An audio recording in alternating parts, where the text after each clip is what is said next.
should just redo them to keep them, you know, legit. But the ones that you don't know, that's not there either. It's not bad. I love that. Yeah, that's pretty good. Add in there. It's you guys like this stuff, but I can do something maybe.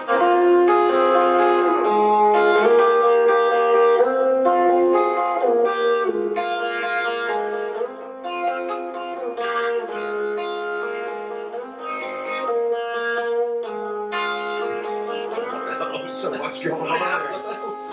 What song is this? Both of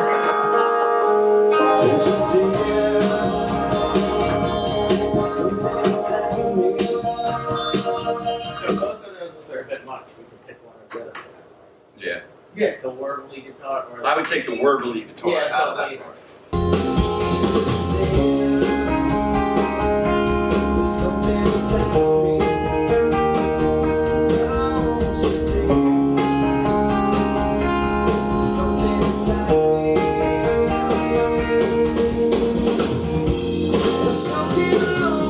The last two were perfect. The first two were rushed. Okay. Was it? A little bit? Doesn't matter. Run. The band was put together with the concept of being a 90s alternative band. Like that's what the management was going for. That was what was happening at the time. It was 93 into 94, basically 94 when it happened. There was a few people already picked out, and the day I auditioned, there was a couple other people that were auditioning as well. So it was like a Frankenstein project that a management company was putting together. The idea was that we were going to be basically whatever the alternative radio was playing, that's what we were going to cover at the time. And but that's where it started from, and just took years of that, of the first at least 3 years of us being a cover band, till we decided that we were all like comfortable together. We had a couple of changes in the lineup. Of course, Kevin coming in. Well, I was playing in a band with the drummer Nick Denofa at the time, and he auditioned for the band, got in, and they started playing in January of '94. They were looking for a different guitar player after the first few months. So I auditioned.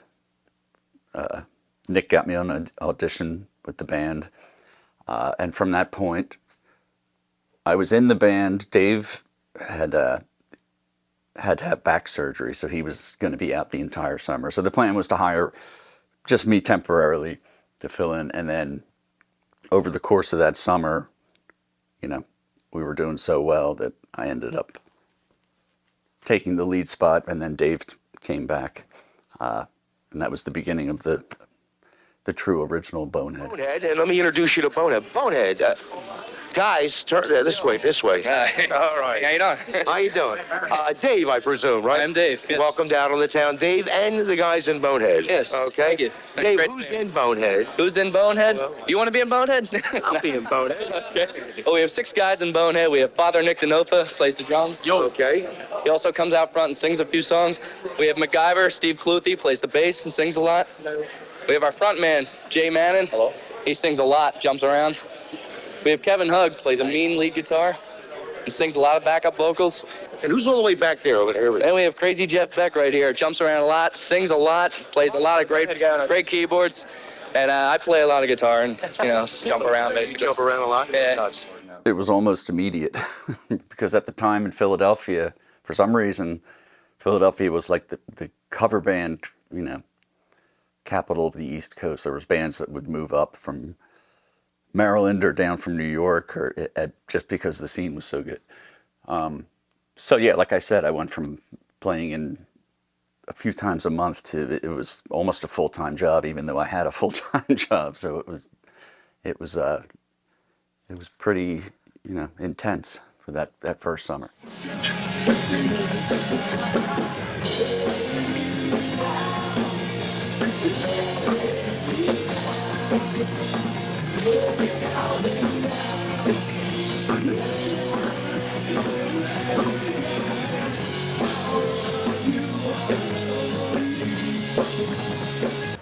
We're all having a great time, so it's easy to get into.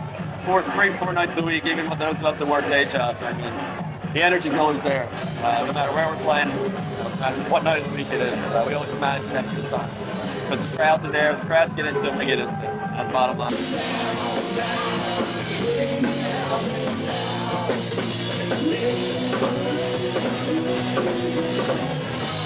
Professionalism. We might not show it sometimes the way we joke around, but we're really serious about what we're doing. And basically just how we get along as friends, because all of us together, all 6 of us, we never met until this thing was together. So just the gel like that, I thought was a really neat thing, and I think that it could last for a long time because we get along so well. You know, we were all different ages at the time. I got along with Dave, the guitar player, just because we have the same stupid sense of humor.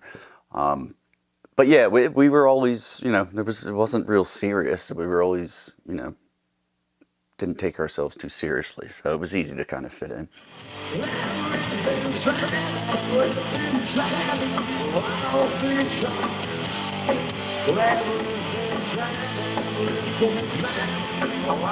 What is the next step that this band has to take to climb up that ladder of success in the music business? I think we need to do. I think we're on the right track. I just think we need to get to know each other a lot more and just start writing some different tunes and see how it works out. It might not never work out, but I think just the overall how we get along together, I think that it could work out. We already started doing some original stuff, and it's been working out pretty well. So we'll see where that takes us. We're all very determined people, so I think that's a plus on our side. Everybody in the band will have a hand in writing. Some of us have already finished established original bands. Jeff and Jay and Steve all are avid writers. So hopefully we can get together and come up with something that's truly original with everybody's input and make it Bonehead. Started doing the originals in '97, our first EP. Well, Kevin's and I were working on some ideas. I didn't do anything but write lyrics at the time and sing melody lines. I didn't know how to play the guitar at all. I didn't write songs like that yet. So Kevin and I here was my idea. I would sing the song and he would start playing chords behind it, find the key and start playing stuff to it. And then everybody else would just kind of come up with their parts at that point. And then another year or two after that, I just decided to get a guitar and start learning to play myself. It made it a lot easier for songwriting, but it was still the same formula. It was still me and Kevin going together. Here's the idea then. It was like more of I didn't have to wait to get together to come up with an idea. I could at least play something, and then it actually helped me write more at that time too.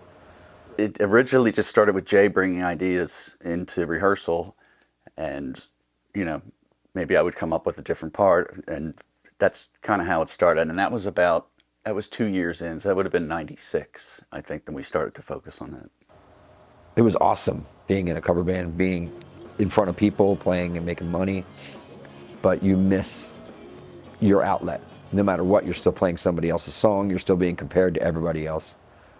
When you first do original stuff, it happens when you're in a cover band like that too. You get compared. You sound just like that band, you sound like that band, because you're inspired by that shit. And it brings that out of you, and you write because you're inspired. You write by what you listen to. So we probably put, I don't know, 5-6 songs together and did an EP. The first version of I Know, the first version of The Question, Let Me Know was in there, and then 2 other ones that we have since stopped playing. But so that was the kind of the main, the original Bonehead had recorded those 5. So not the original. Scott had come in that year, but we did that 5-song EP and, you know, sold it at the shows. And this was before the internet, so it was like, you know, we sold them pretty much out of cardboard boxes out of the back of our cars. Then we did a full album following that EP, which became a lot more produced, a lot more evolved. And that album was, the full album that we put out was basically what gave us the catapult to keep doing originals, that people were buying the album. We were selling CDs in stores. We were playing in stores at record stores around the area in Jersey and PA.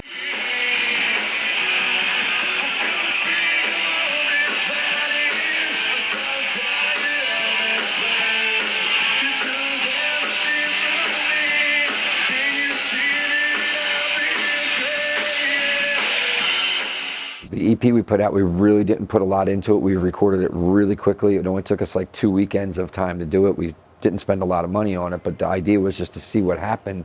It was okay. It was good for what it was for when we did it. But then when we met Jim Crivero and worked on the Fade record, he produced the record. Like we actually had somebody producing it. We spent months and months and months recording, based on how busy we were and writing songs and getting into record and making sure that we could put the time into it to actually come up with like the time to do it, because we're playing 4 days a week.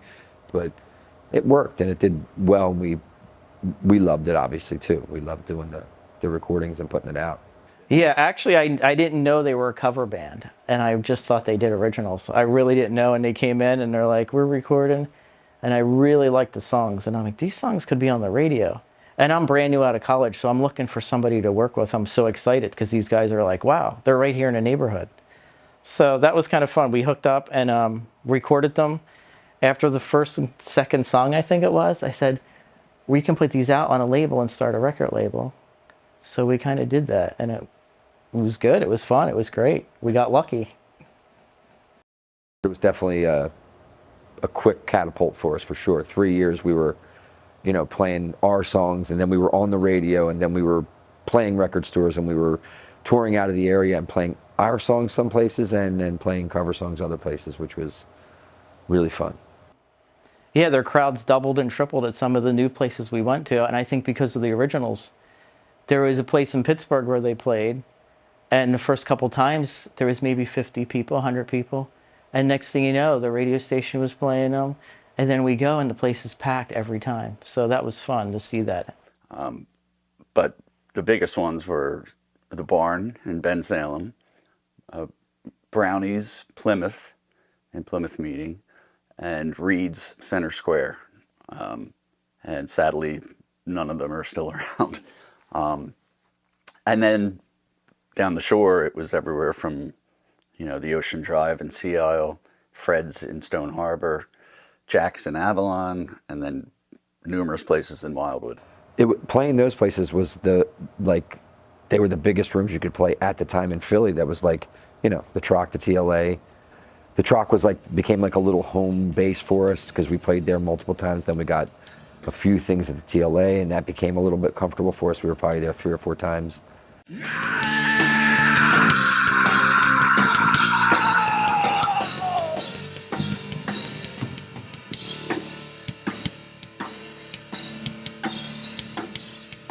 Upon reading through your letter, they were in a room for me.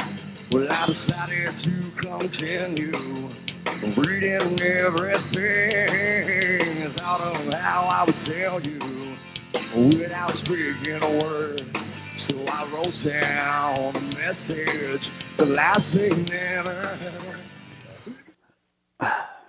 It kind of happened unexpectedly. We were getting a lot of attention locally, but then, we started getting bigger rooms. We started to open for some national bands in Philly.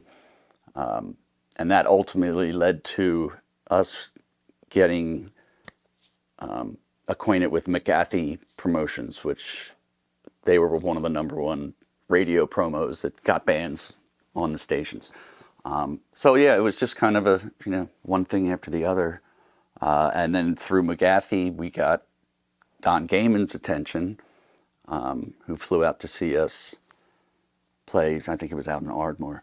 And he was with MCA Records, but a subsidiary, his own label. And he was just looking kind of for maybe one more act to do, because he had already done all the Mellencamp stuff, REM, Hootie and the Blowfish. He didn't really need to go out and find, he was living well, but for the fun of it, he wanted to go and do, some more projects. So he flew out, saw us, and from there it was pretty much, I don't know the actual date, but one of the days we played at CBGB's was the day we signed our contract with MCA. To sit down and talk to the guy that was signing you and basically recording your record at the time, the producer that came to us and wanted to record the album was interested in meeting the band and recording the band. Fortunately, I got to sit with him by myself and talked to him and he talked to me. Probably one of the greatest things ever, besides having kids, for sure. Asking, having somebody like that ask, "Would you like me to produce your record?" And you're like, "Yeah, sure, that'd be great, man." But he was just so big. He had so much on his plate. He had so many great records underneath of his belt, and to sit in front of me at a restaurant having a Caesar salad and look over at me and be like, "So what do you think about maybe me recording your record for you?" You're like, "Yeah, okay." So it was awesome. It was really awesome. It was one of them ones where you're just, you bring it up and I'm thinking about it and I'm just like chills of just walking out for the first time and leaving for a week to go, 2 weeks actually, to go out, and you have no idea what you're walking into. You're going to a recording studio. We've only known Jimmy's studio. We knew where we were. We were very comfortable. You're working with a world famous producer, a world famous engineer, a guy that was at the time recording us, was recording Paul McCartney and Ozzy Osbourne, and coming back to record us, and you're like, man, how did we get here? It's fucking great.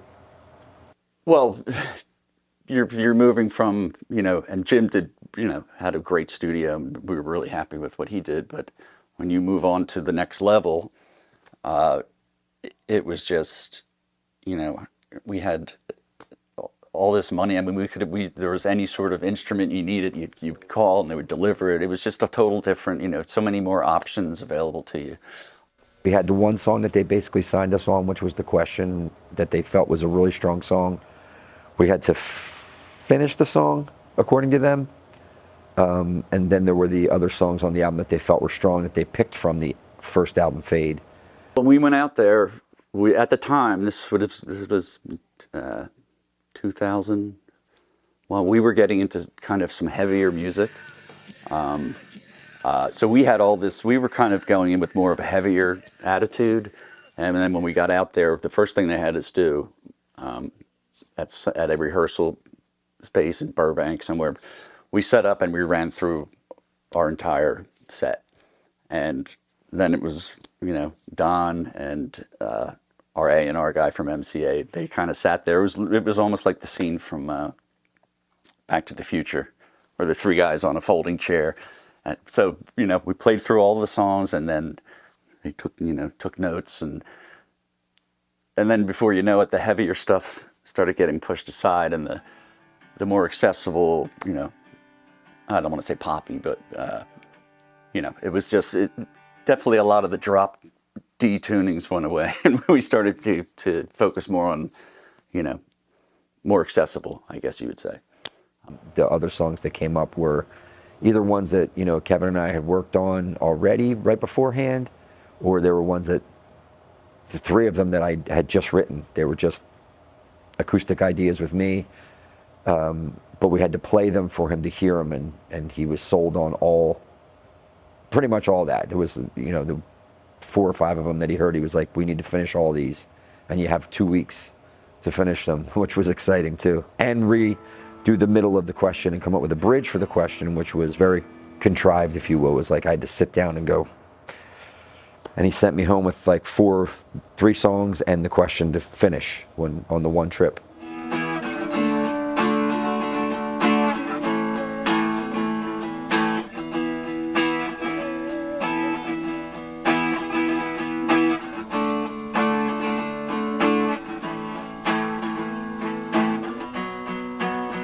Place of You was a riff that Jay and I had.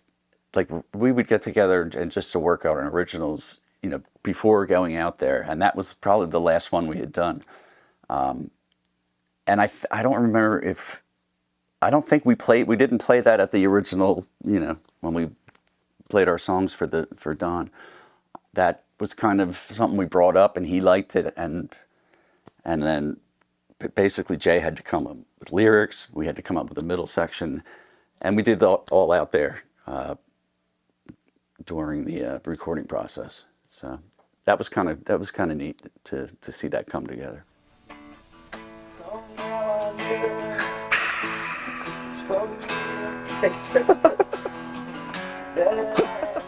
Just got that?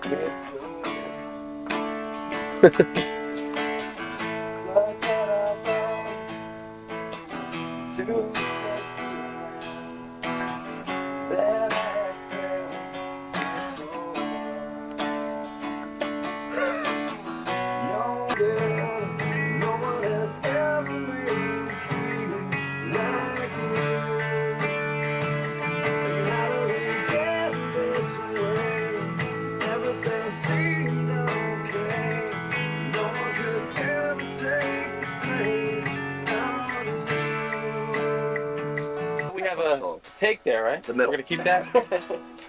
Put the lyrics on. Put the lyrics That's over all we there. need. Yeah.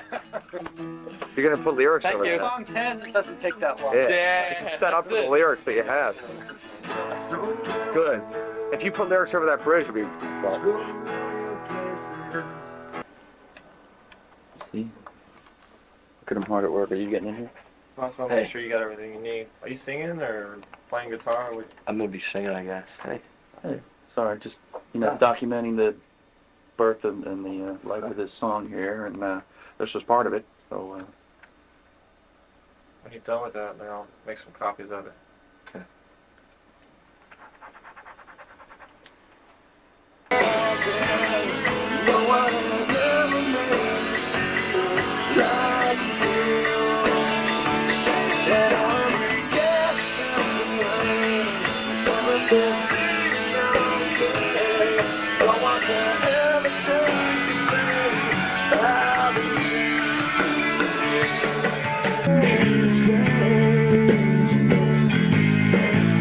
But here's a lot of reasons why dream of a stay.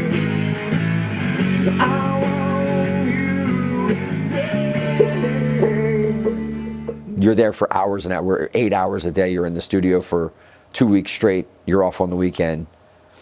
And when you're off on the weekend, you're working on the songs to, working on ideas. It's not that it's hard work. It's definitely fun work. But when you're a songwriter, you write. When there's pressure, it's different than when you're just going to do it because you just organically pick up your guitar and you go write, or you come up with an idea, or you sing into your phone. This is very like, you have to have it done. You have a time frame. But it also gave me that, the word's not motivation, but it was something other than that, the whole body just tingles and it gets this like, man, you got to get this shit done, dude. You have, it's exciting. It's excitement for sure. It's no pressure of like, I got to get this done and you're mad. It's definitely excitement, for sure. So this last line, I want you to stay. How are you feeling about the bridge? Hey, I'm trying to go with the clip. is that the line you didn't know? No, that wasn't the line I didn't know, but after I went back to it, I wasn't sure of it after I had it. Probably, it's really good. The question about all of it is whether or not you can harmonize it.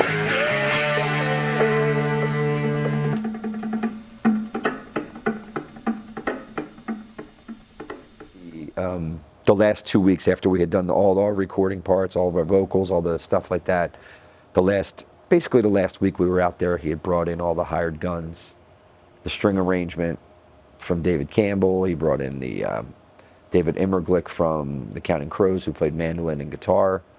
He brought in the keyboard player. Jonathan's last name's escaping me, but Jonathan was the keyboard player for Hootie and the Blowfish, and he played keys on 3 or 4 songs easily. Paul McCartney's guitar player came in, and he recorded on 3 songs. And then one of the biggest things was Tommy Shaw, Sticks coming in and walking in and singing on basically every track, backgrounds, and even doing a guitar solo with Kevin, very organically, just sitting there playing and watching it go down was just, I was like tearing up in the corner. I'm like, what's going on over there? It was awesome. It was one of them ones that I wish we had the video footage of it, but somebody has it. We'll see it someday. Well, once we made a great album, and then once Don was out of the picture, he handed it over to MCA, and this was the timing couldn't have been worse because it was right when file sharing came out. So basically the record industry collapsed within a year of our CD coming out. So unfortunately, we made a great record. That whole process was great, and everybody was happy. Everybody thought it was going to work out, and timing, it just wasn't that good. We were in limbo. We were a rock band in the middle of this weird. We didn't fit in anywhere. Oddly enough, it was MCA decided to put. They had this, I guess, pot of money to put either towards us or put into someone else at more established, and that turned out to be Tommy Lee, who was doing his rap career at the time.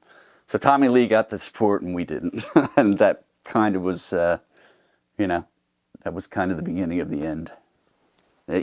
Out of our control. It was just, you know, they say it's a tough business, and we learned that firsthand. That's why the name change came about in that time frame, very much toward. We knew in the beginning that we weren't going to be allowed to be Bonehead at the time because the label didn't like it. They kept telling us there was legal reasons, but they didn't like the name. So when we picked Familiar 48 for other reasons, we were dubbed Familiar to 48 Other Bands. That's what we were dubbed by somebody in an interview once, and I was like, whatever. But it was it went with the whole thing. It changed the way I looked at everything. That's a different record to me now. The band fell apart. I mean, the album was doing okay. The label folded in the middle of it, so we lost funding. That's your bank, so you don't have any money to tour. We were welcome to continue, but we didn't have the ability to do it either as a band, so we couldn't do it anyway. So at the end of that, I just decided that I wanted to kind of get away from what it was after all these years. Basically just said I'm out, I'm done. And we took about a 2-year break as far as a band from 02 to 04, but Kevin and I had continued. I had written a bunch of songs even right during the time while we were touring and all that was, I wanted to record obviously and keep doing what I do. And then Kevin and I got together. I just said, listen, I'm going to quit, but I want to work with you still. And we were working together. We were still getting together and recording. We did there's a CD called Broken and Glued. It was basically me, Jim, and Jay in the studio playing all this, all the instruments, Jimmy producing.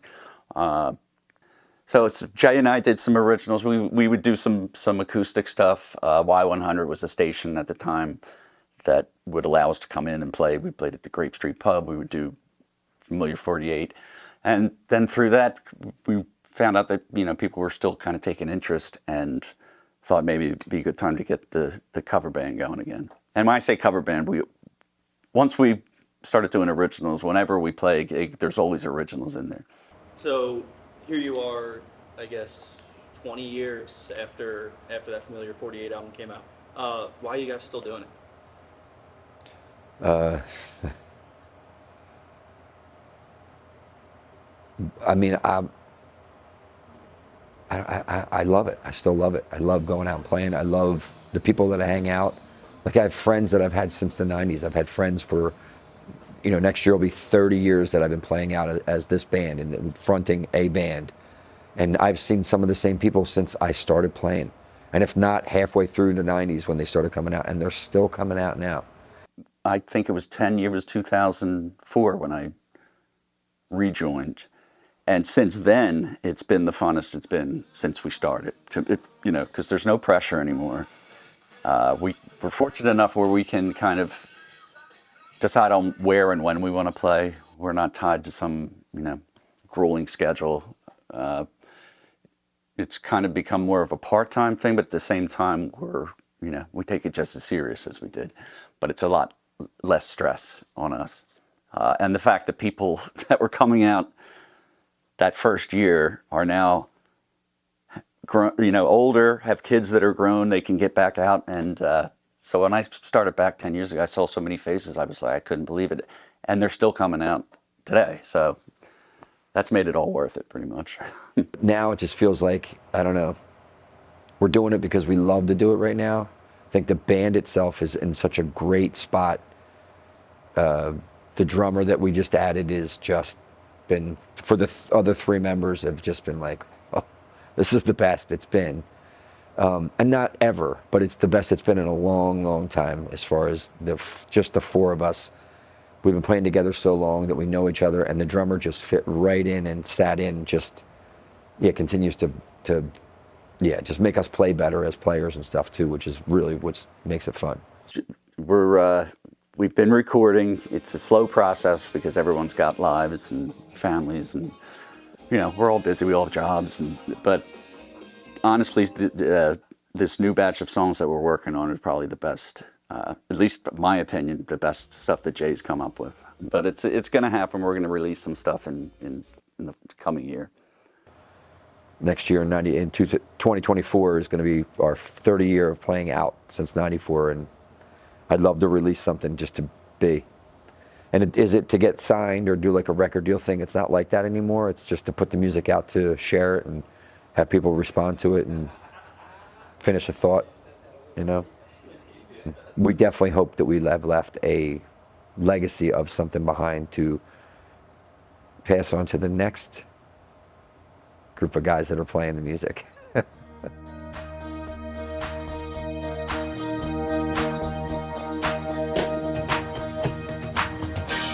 Hurts me, love, to let you go. All these feelings overflow. Words can't say how I feel. The love inside of me is real. Hurts me, love, to let you go. All these feelings overflow.